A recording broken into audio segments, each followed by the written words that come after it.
Some of this stuff I've been working on a number of years. Like there's a song called Changes Come to Me that I've had for 20 years but never finished it. And a few years ago I finished the lyrics, but you end up adding a middle eight, or you end up spiffing it up or whatever, but some of the original ideas could be from a long time ago. However, there are a handful of the songs on the new record that were brand new and actually got kind of written in the studio, because once you start a project, you always have this finite idea about what you're going to do.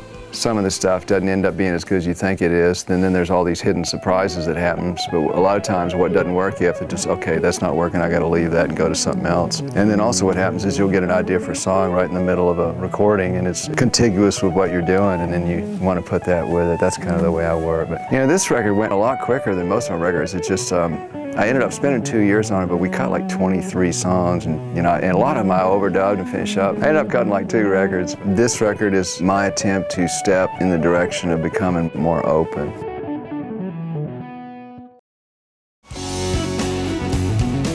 That was a Strat with the DiMarzio HS2 pickup, which I've had that pickup for years. That's the one I used to have in this guitar called Virginia, but I switched it over to the 57 Strat. Yeah, it was just that and tube driver, Echoplex, and a 100-watt Marshall.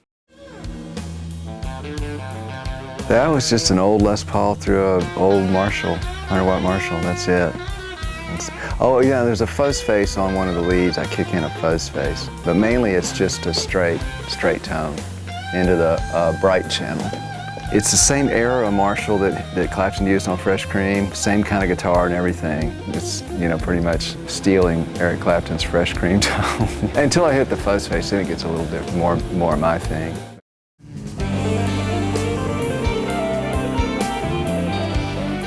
On the clean stuff, it was just a stereo chorus, a Strat into a couple of twins, and then the other thing is just a Strat into a tube driver and a Marshall.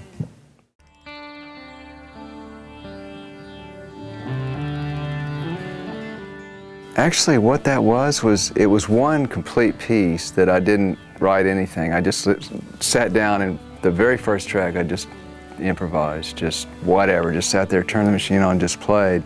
Once I did that, then I would go back and improvise to the improvise. And I just laid all these, it was all just make it up as you go along.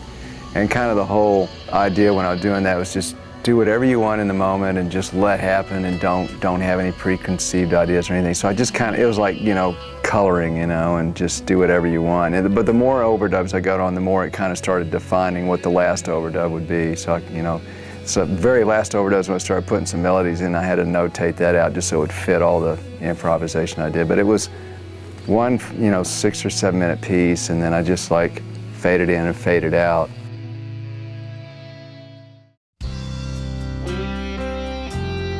I wrote that song for my dad. He passed away about 6 years ago, and it's kind of like just talking about somebody's life, and it was a tribute to him.